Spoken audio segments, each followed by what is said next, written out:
Eliise ja ma olen Tartu Ülikooli keemiaüliõpilane. Tere, mina olen Jaana ja õpin samuti keemiat Tartu Ülikoolis. Mina olen Mailis, õpin matemaatika informaatika õpetajaks. Ja tuleme täna teile siia, et rääkida teile natuke sellest, mis efekt on soojusel. Jah, et esimeseks katseks oleme me pannud aia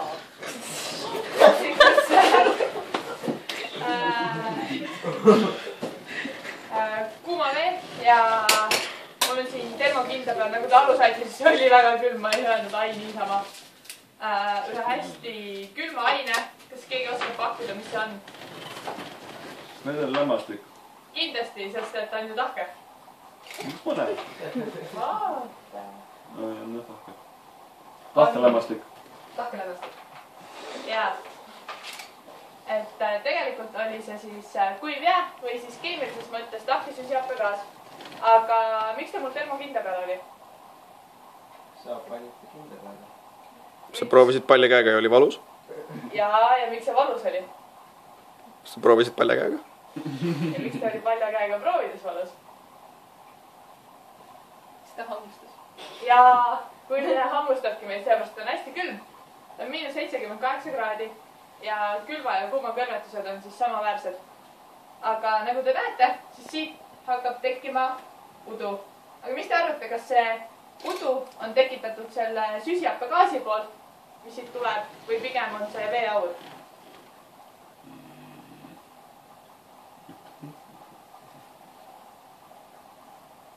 On kellelgi pakkusi? Nad koos. Narkoos. Nad koos. Nad koos. Narkoos. See on siis põhimõtteliselt potenseerunud veeaurid, jah, nad koos tekitavad seda.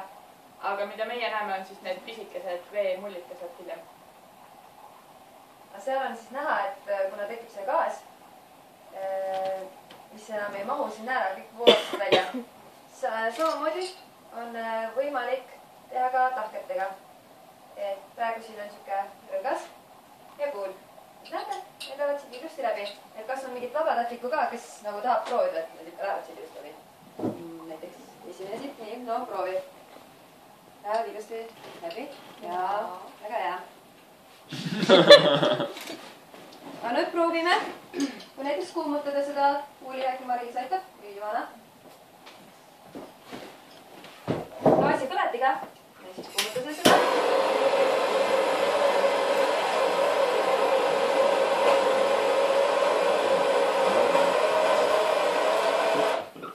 Nii. Siuke kahtlaselt läks juba läbi. Enam ei läinud nii hästi. Kindlasti ülemt otsa natukene. Hästi. Kas me mingit...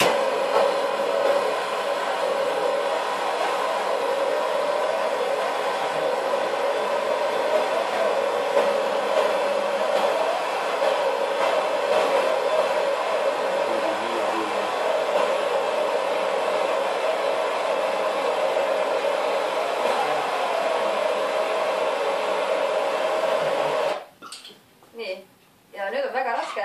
Äkki meie vabatahtlik proovib ka tasakesi, et ei hoia nendest metallosad. Saab läbi tõmmata? Enam ei saa. No miks? Me nüüd kuumutasime ju. Ei teinud tema nagu väga midagi hullu. See oli mingi trikkleek pani sinna massi juurde. Kuidas? See oli mingi trikkleek pani sinna massi juurde. Trikkleek. Ei, see on täiesti tavaline gaasipõleti. Lihtsalt kuumutas. Ja nüüd hakkab uuesti läbi minema. Jaa. No mis juhtus? Tegelikult see on soojus paisimine. Et kui me kuumutasime seda pallikast, siis ta paisus ja siis ta enam ei mahtunud siit läbi. Enne ta mahtus ilusti, aga paisudes või kuumutades ta paisus ja enam ei mahtunud. Aga nüüd ta jahtus ja nüüd läks nagu eeliseks tagasi. Töötab kõik jälle ilusti. Kui nüüd jutt käis sellest, et mõned asjad paisuvad, siis kui nad sooja kätte saavad, siis on ka asju, mis paisuvad siis, kui need vette panna. Et on olemas selline kemikaal, mis on ise hästi väikene, aga kui ta saab kokku veega, siis ta läheb väga suureks. praegu juba on vaikselt näha, et midagi toimub. Nii. Te näete, et midagi on muutunud. ja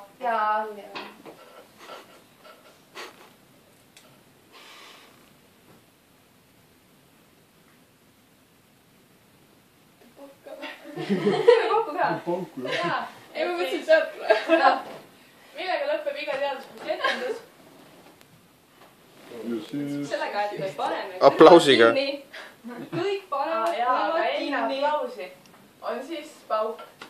Ja paugu tegemiseks teeme kõigepealt ühe pisikese võimlemisharjutuse, ehk siis kõik panevad oma käed ette ilusti. Ja nüüd te panete need niimoodi kõrvade peale.